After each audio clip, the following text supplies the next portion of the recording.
2 years ago, my niece asked me if I wanted to go on the hike with her. It had been over 30 years, but I was in pretty good shape, and I said yes. That night, I started thinking what I would say if I had the opportunity to speak at Sheeprock. I wrote this on a treadmill the next night.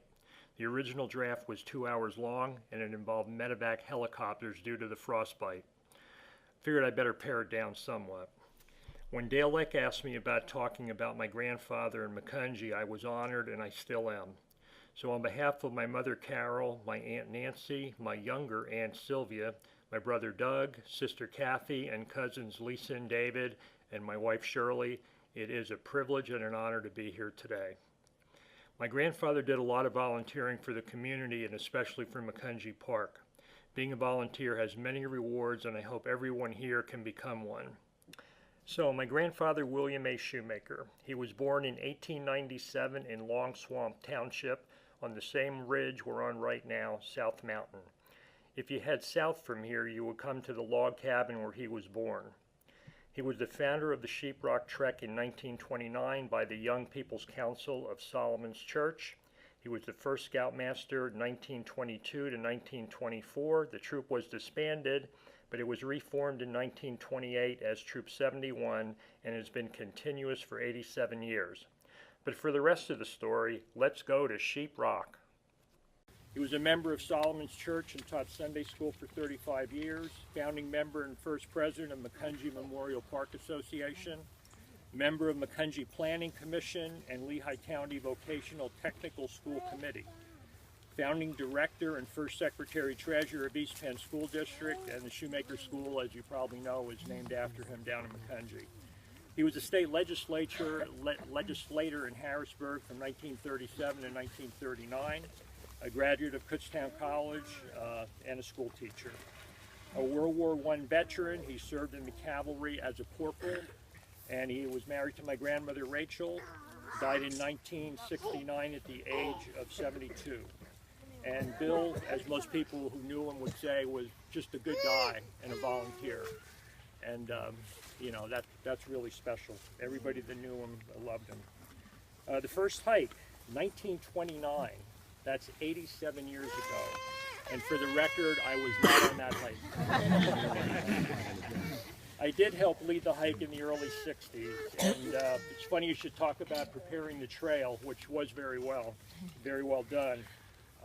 I was leading the hike, and we started up here, and unfortunately they had logged a couple of weeks before, so we ran into trees where you could not make a straight beeline here to Sheeprock, and we had to zig left and zig right, zig left, zig right. It took about twice the time that it took to get up here today. You know, some people say that David Saylor and Bruce Schmoyer were supposed to scout ahead and make sure that the trail was open. I can't blame them for that. So don't mention that to Dave. He'd probably get mad at me. That's probably him calling right now. As I said, I hadn't been on the hike for years. I made another attempt in the 70s. My friend and I, Jerry Terfinko, you know, the night before Thanksgiving, the Wednesday night, is a fairly big, let's call it social night when you're younger. So we did our socializing and then went down here to the parking lot at the cabin in my car, crawled in our sleeping bags with the intent of seeing the hike come up, hop up, get up here, have hot chocolate, reminisce.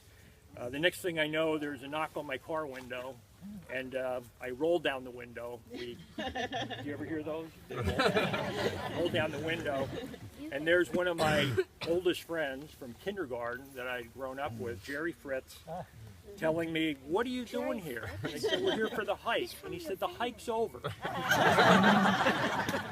Oh, okay. He invited us over to the cabin for hot chocolate, but we were too embarrassed. You know, we just went back home. A little bit about Troop 71. You know, we loved camping, and nothing was better than Camp Trexler. Walter Jarrett, who was a local farmer, would load up our trunks, steamer trunks. You know, it was my grandfather's steamer trunk. On the farm truck, we'd climb on the back, and we'd sit on these trunks and sing all the way to Camp Trexler. No seat belts, right, Don? No roll bars. It's something you wouldn't be allowed to do today. Order the Arrow. I was privileged to have that rank, and those of you who have it and have been to Camp Trexler, I don't know if they still do it the same way, but they line all the Boy Scouts up, and the Indians would come across Lake Mincy, and whoever was going to be tapped out for order of the arrow, the person back of you would, they wouldn't do this, but they'd put their hand there, and the Indian would come up to you, and they would bang you on the shoulder with the intent of knocking you over. I mean, that was the whole purpose of it. And when that happened, you were then officially in the OA. I would assume nowadays, when they do that, you probably get a text message. I can't imagine they're still doing that. There's too much liability there. I remember the one year, some of you guys may remember that if you're still here, somebody brought a bottle of peroxide to Camp Trexler, and we all came back bleach blondes. We thought we were the Beach Boys, I guess. Jack Keller, one of our friends, he was responsible for the first intercom between the tents at Camp Trexler. I mean, you know, you literally could pick up the flap and say, "Hey, Joe," but instead we had intercoms in our tents. Jack was very innovative and still is. He's also responsible for putting the first blinking arrow on the trail down here, where it heads up the mountain real steep. Well, we came up one year and all of a sudden there's a blinking red arrow, courtesy of Jack Keller. I think my grandfather rolled over in his grave that day. Went to Philmont Scout Ranch in New Mexico with David Weeder, Lamar Singmaster, Ronnie Bechtel. I don't know if any of you guys have ever been to Philmont, but if you ever get the chance, that is a one-in-a-life opportunity. We panned for gold. We climbed Baldy Mountain. And when I say climbed, we ran up Baldy Mountain. We were 14, 15 years old. The elevation there is 12,400 feet. Currently we're at 900 feet, so suck it up, you know. Not that bad up here. You know, growing up in Macungie, we had Carwood Grove, where we played hockey, built a bonfire down there. It was just amazing. And then, of course, there was the cabin. It was built in the 30s, and if you look real carefully, you can still see the concrete steps down there. 1962, another quick Macungie score. Oh, I always thought about the cabin. We had this cozy cabin, fireplace, whatever. The Girl Scouts, they had a clearing. And literally, the Girl Scouts, there was a clearing right up from the cabin. You know, they called it the circle, but I don't know how we got lucky, but we were happy to have the cabin. 1962 was the Cuban Missile Crisis. I'm sure a lot of you remember that, right? Remember the Cuban Missile Crisis? Joey Sean, Steve Denny, myself, and our leader, Dale Eck, started what we called Macungie Defense. The plan was, when the Russians invaded, we would take our father's rifles, because they were all World War II veterans. We'd come up here to the cabin, and we'd wage a guerrilla war on the invading Russians. We actually went in the Macungie Halloween parade one year with like a go-kart that we made look like a tank, and we marched around with our helmets and guns. And to tell you the truth, we really think that the Russians may have heard about it because there never was an invasion. We took a lot of credit for that. You know, since our parents were World War II generation, we literally patrolled Macungie, the Race Street area back in the 60s with helmets and guns, and we'd walk around, you know, making sure that the neighborhood was safe. And my sister would be pushing her baby carriage, and she'd be with us, and you'd go over to the baby carriage and look in, and there's the baby doll. And when you picked the baby doll up, there was her 45. She had her plastic 45 underneath the baby. I don't think you could do that today, but we did it then. Another quick story, a gang from Macungie called the Snaky Gang. So Janet, you've heard about that. Where the Rub-a-Dub, where the laundromat is today, there was a drugstore. And the proprietor's name was Snaky, so the people that would hang out there were called the Snaky Gang. And you know, people ask me, well, what was that all about? And my response is, when your mom says she was in a gang, you don't ask a lot of questions. One day I was with her and her friend Joan Schwartz, And Joan started talking about the Snaky Gang and how her father hated her being involved in that, and every time she'd see him coming, she'd run home. And she said, please, if you ever talk about the Snaky Gang, don't mention my name. So, Macungie Park. First off, and we should have big banner here, it's a private park. It's not a community park. There's no tax dollars. Amy said I have to say this. No tax dollars go to support Macungie Park. So all of the events out there, the Wheels of Time, the August Fest, that's what makes Macungie Park what it is today. But more so, it's the volunteers that make Macungie Park what it is today. And that's one of the main themes of today is volunteerism. Growing up there, you know, we had roller skating on a Sunday, and that's because back then we had 3 TV channels, 3, 6, and 10, you know, 17, 48, maybe later on. We had the Singmaster swimming pool, Saturday night picnics. I met Sally Starr on the stage at Macungie Park, Uncle Pete, Earl Keller. That's what you did on a Saturday night. You went to Macungie Park and you kind of hung out there. I actually met my wife at Macungie Park at the water fountain. Remember the water fountain, right, Janet? I was with Bradford Banks, Dr. Banks' son, and Brad had just turned 16, and of course he had a car. So we asked Shirley and her cousin if they'd want to go for a ride with us. And that's exactly what we did. We went for a ride, and people would say, oh, you were with Mike way back then? And she goes, no, I went with the doctor's son. So, she was with Brad.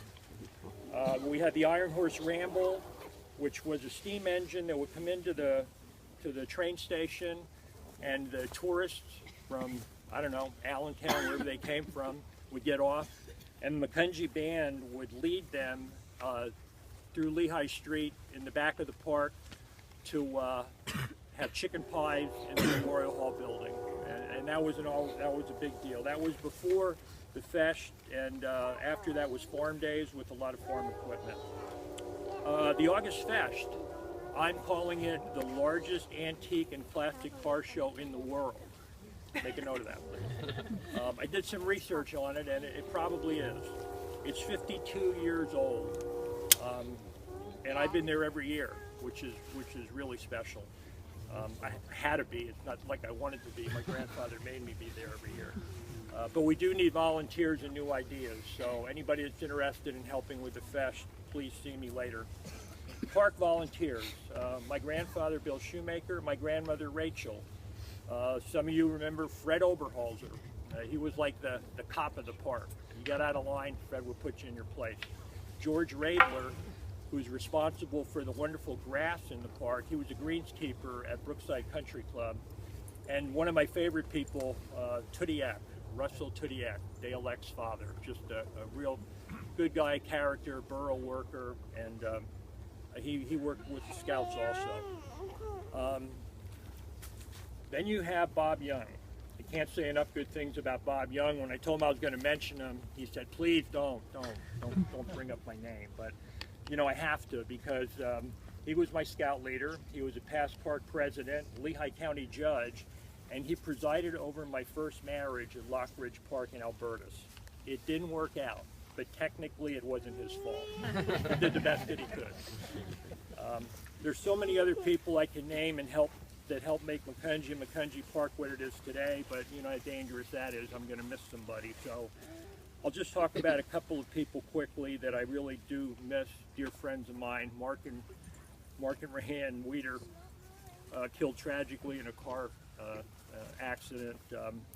Mark was president of the Fest, chairman of the Fest for several years, a fellow scout, and just a good guy. And Rayanne was an old friend of mine. And one of my best friends, David Moore, who was also worked at the park as a maintenance man. David and I worked several different jobs together, and we're lifelong friends. World War II guys, my father's generation. You know, I was really lucky because my uncle Bob Carell, he taught me how to golf. And that's what those guys ended up doing. When they weren't playing ball, as Jimmy Seislove, who is a living legend here today, I just got to say this. Jimmy Seislove is the only person I've ever heard that hit a ball from home plate at the ball field on Walnut Street into the swimming pool, correct? That's true. That's true. So you can ask Jimmy about that later. I was so happy to see him here today. But anyway, my best friend Ronnie Moore and I got to hang around with these guys, and they were just such a good group of people. You know, not too many of them are around anymore, but we had a great time. They and their wives, those are the kind of people that you wanted to be like and hang around with. They ran the fest, and of course the women in Macungie became famous for the chicken pies, which we still have today. They became lifeguards at the swimming pool. They formed the ambulance corps and took turns sleeping at the station. They were on borough council. They were volunteer firefighters. Most of them are gone now, but they will always be remembered for what they did. My unsolicited advice to all the young people and older people here today, just try to be a good person. There's so much that you can do for the community as a volunteer, and just being a good person is a large part of that. So special thanks to Boy Scout Troop 71 and Girl Scouts of Troop 6413. Did I get that right? Yeah. Thanks for helping with the trek, and remember these days because you're only young once, maybe twice. Years and years ago, when we would come up here, the cabin was still there, and there'd be a bonfire that you could see right now when they were making hot chocolate.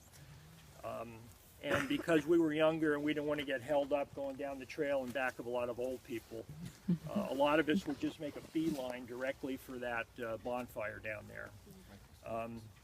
It's no longer there, so I really toyed with the idea of having a virtual bonfire this year because I really wanted to see if I could finally beat Mickey Seisluff in a race. You know, I can't beat him in 5Ks, but I really think I could have taken you down there. But now that your dad's here, it's good that we didn't do that. And the bottom line is my wife said, no, you're not going to do that. We didn't do it. In closing, I'd like to thank everyone for being here today. This really is a special place. The men and women I talked about earlier, the volunteers from the past, their spirits still live down there in Macungie. And today, right now, they are here with us at Sheeprock. Thanks for coming, and I'll see you at the hose house. Thank you.